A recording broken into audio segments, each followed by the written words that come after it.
అనంతపురం, రుద్రంపేట, తగరకుంట 4 లైన్ల రోడ్డు పనులను మాయ చేశారన్న చందంగా టీఎంసీ కంపెనీ వారు రోడ్లు భవనాల శాఖ అధికారులు నిర్వహించారు.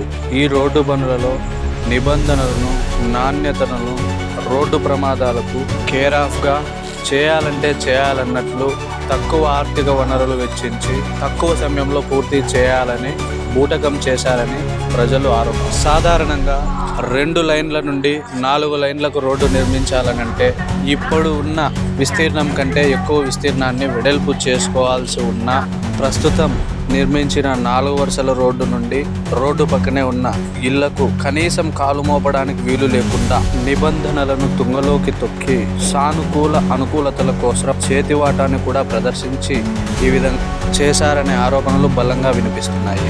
అలాగే ఈ రోడ్డు పనులు చేపట్టినప్పటి నుంచి దుమ్ము ధూళి మొదలు డివైడర్ల వరకు నీటిని ఉపయోగించుకోకుండా, క్యూరింగ్ చేయకోకుండానే రోడ్డు పనులను పూర్తి చేశారు.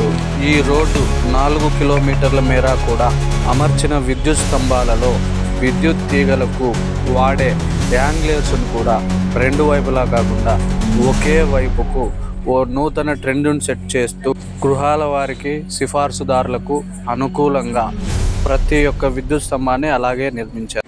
ఈ రోడ్డు నిర్మాణం పూర్తయి నెలలు గడవకుండానే డివైడర్ల డ్యామేజీ, రోడ్డు సైడ్ వెడల్పు చేయకుండానే కనీసం కాలు మోపడానికి వీలు లేకుండా చేసిన వాటిపై అధికారులు కాంట్రాక్టర్కు ఒత్తాసు పలుకుతూ రోడ్లు భవనాలు శాఖ అంటేనే ఓ ప్రైవేట్ శాఖగా కనీసం స్పందన లేకుండా, జవాబుదారీతనం లేకుండా వ్యవహరిస్తున్న తీరు రోడ్లు భవనాల శాఖలో నెలకొంది.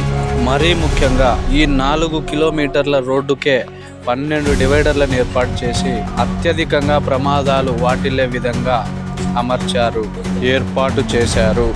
ఎవరెవరి సానుకూలతలు, అనుకూలతల కోసం డివైడర్లను నిర్మించగా తద్వారా ప్రమాదాలు జరుగుతాయని కూడా కనీసం అధికారులు గ్రహించకుండా ఈ విధంగా ఈ రోడ్డు నిర్మాణ పనులను నీరుగార్చారు. వీటిపై శాఖ ఉన్నతాధికారులు, జిల్లా యంత్రాంగం, జిల్లా కలెక్టర్ స్వయంగా కల్పించుకొని చర్యలు తీసుకోవాలని ప్రాంతవాసులు, వాహనదారులు పలువురు తెలుపుతున్నారు.